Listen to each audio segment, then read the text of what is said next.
Bonjour chers orateurs, je vous souhaite la bienvenue dans votre rubrique hebdomadaire. Que faut-il dire? Que faut-il écrire? Aujourd'hui, nous nous intéressons à l'emploi fautif de l'expression « n'être pas sans savoir ». Je répète, n'être pas sans savoir. Très souvent, vous entendez des gens dire « vous n'êtes pas sans ignorer ». Imaginez un bel homme, un samedi soir, qui fait la rencontre d'une belle dame dans un restaurant de la place. Pour la séduire, il décide de déployer son arsenal verbal et il dit à cette belle dame « Vous n'êtes pas sans ignorer tous les sentiments que je prouve pour vous. » Je répète, vous n'êtes pas sans ignorer tous les sentiments que je prouve pour vous, mademoiselle. En le faisant, notre bel homme pense faire preuve d'une élégance linguistique. Malheureusement, il vient de commettre un contresens. Alors, pour ne plus commettre la faute, je vous invite à suivre le reportage qui a été réalisé par mes étudiants pour éviter de commettre cette faute à l'avenir. Bon, on dit quoi? Faut me dire. Tu n'es pas sans savoir que le premier principe de la dynamique s'applique au référentiel galiléen. Oui, mais attends, ton expression là, c'est bizarre, il ne comprend pas. C'est bizarre comme il dit, tu n'es pas sans savoir que le principe fondamental de la dynamique s'applique au référentiel galiléen. Non, moi je suis pas d'accord. Moi, ce que moi je sais, c'est qu'on dit tu n'es pas sans ignorer que. C'est ce qu'on dit. Non, tu n'es pas sans savoir que. Non, moi je suis pas d'accord avec toi. Moi, depuis que moi je parle français, moi je vis. Vous voyez ce qu'on dit? On dit tu n'es pas sans ignorer que. Comme d'habitude.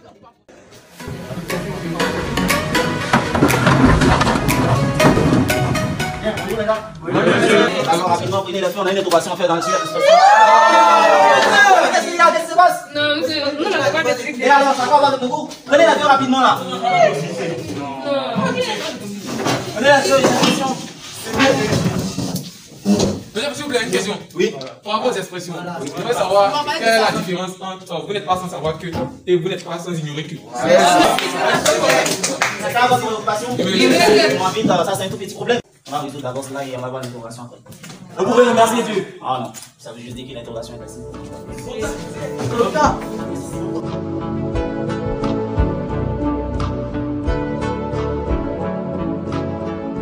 Donc, vous savez très certainement une chose, c'est qu'en français, tout comme en mathématiques ou en physique, les choses obéissent suivant certaines lois. Et même comme nous sommes en MPSI, c'est-à-dire avec des élèves, des étudiants qui ont un esprit d'analyse, un esprit critique, nous allons partir avec le principe des mathématiques pour pouvoir trouver la réalité ou la véracité de ces deux expressions qui sont ici au tableau. Eh bien, d'abord, nous allons partir avec l'expression ignorer. Et pour cela, je voudrais demander à l'un d'entre vous, selon vous, c'est quoi ignorer? Monsieur? Bon, pour moi, ignorer, c'est ne pas savoir en fait. Ne pas savoir, merci. En quelque sorte, sans savoir. Eh bien, ignorer veut dire ici sans savoir, n'est-ce pas? Et donc, si j'ai dit sans savoir, c'est comme si je disais quoi? Sans savoir. Merci.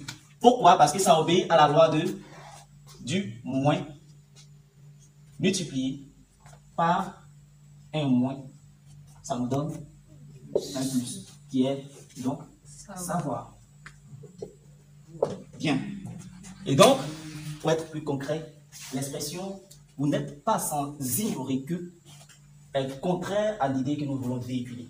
Lorsque vous voulez vous exprimer, ce n'est non pas le fait de dire « n'être pas sans ignorer que » qui va véhiculer l'idée que vous voulez véhiculer, mais plutôt « n'être pas sans savoir que ». Parce que le fait de dire « sans » et « ignorer », c'est comme si vous faites une double négation qui nous donne une valeur positive, ce qui est archi faux. Par conséquent, pour répondre à votre question dessus, l'expression correcte, elle est tout simplement « n'être pas sans savoir que ». Pour l'heure, c'est là que nous allons nous arrêter. C'est que je veux vous demander, appuyez sur la connaissance des lettres. Parce que vous savez quoi? Partout où vous irez, que ce soit ici à l'école, que ce soit dans vos entreprises, que ce soit ce que vous allez faire plus tard, c'est avec cela que vous allez faire un pas en avant. La langue, les